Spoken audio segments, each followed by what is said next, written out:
जगह जगह अनेक प्रमाण हैं जी। ये कोर्ट कहेगा मैं प्रमाण देने को उपस्थित रहूंगा, कम से कम हजारों प्रमाण है, एक दो नहीं। आपने एक बार और प्रमाण दिए थे मेरे ख्याल से, राम जन्मभूमि वाले में भी आपने प्रमाण दिए थे। हाँ मैंने दिए थे, 441 प्रमाण दिए थे। बाबा बागेश्वर के नाम से विख्यात हुए धीरेन्द्र कृष्ण शास्त्री इन दिनों लंदन में कथा कर रहे हैं। अपने शिष्य के लंदन जाने पर धीरेन्द्र शास्त्री के गुरु पद्म विभूषण से सम्मानित रामभद्राचार्य इसे देखकर बड़े खुश हो रहे हैं। वो कहते हैं कि धीरेन्द्र जी और आगे बढ़े, ऐसी मेरी इच्छा है। लंदन में धीरेन्द्र शास्त्री की कथा की धूम मची है और धीरेन्द्र शास्त्री ये कहते हुए दिखे कि कभी हमारे दादाजी अंग्रेजों की सुनते थे, आज हम यहाँ कथा कर रहे हैं और सब सुन रहे हैं। आपके जो शिष्य हैं बाबा बागेश्वर, उनको कहने लगे हैं धीरेन्द्र शास्त्री जी, वो लंदन में डंका बजा रहे हैं, कथा कर रहे हैं, वहाँ लंदन वासी झूम रहे हैं, पूरे यूके वासी झूम रहे हैं। अच्छा कर रहे हैं, मुझे उन पर प्राउड है। I am proud of Dhirendra Shastri. Dhirendra Krishna की शादी की बात पर उनके गुरु के चेहरे पर मुस्कान आ जाती है।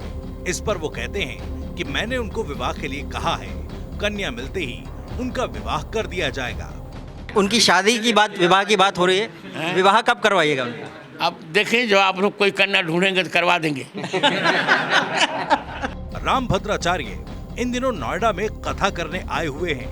वो चित्रकूट में तुलसी पीठ के संस्थापक भी हैं और रामचरितमानस को आधार बनाकर राम कथा कहते हैं, जो लोगों को बड़ी पसंद आती है। कुछ दिन पहले ही नोएडा में कथा करने धीरेन्द्र शास्त्री भी आए थे। रामभद्राचार्य ज्ञानवापी केस पर टिप्पणी देते हुए कहने लगे कि एएसआई का सर्वे वहां होना ही चाहिए, वहां शिव ही हैं, इसके साक्ष्य पुराणों में मिलते हैं। मैंने राम जन्मभूमि मामले में भी साक्ष्य दिए थे, सारे साक्ष्य सही निकले। जरूरत पड़ने पर ज्ञानवापी मामले पर भी मैं साक्ष्य दूंगा। मेरी भविष्यवाणी है कि ये केस हिंदू पक्ष जीतेगा। इस समय ज्ञानवापी का मुद्दा बड़ा चल रहा है, उसका सर्वे रुकवाया गया है कुछ दिनों के लिए। पक्ष विपक्ष लगा हुआ है, एक पक्ष कह रहा सर्वे ना हो, उसका सर्वे होगा और हमारे पक्ष में जाएगा। ये भविष्यवाणी समझे आपकी? बिल्कुल भविष्यवाणी समझिए। लेकिन ये ज्ञानवापी पे कैसे होगा? बिल्कुल होगा। अब देखिए ये साक्ष्य कैसे मिलेंगे, क्योंकि मुद्दा साक्ष्यों का है। साक्ष्य मिलेंगे। अभी पक्ष विपक्ष में आप क्या चाहते हैं, सर्वे हो या फिर ना हो? सर्वे हो। सर्वे होना चाहिए।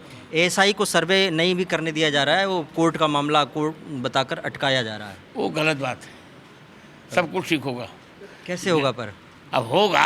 अच्छा, वहाँ पर जो नया आकृति मिली है वो क्या वाकई शिवलिंग है? हाँ वाकई शिवलिंग है। वो कहीं प्रमाण वगैरह मिलते हैं इसके?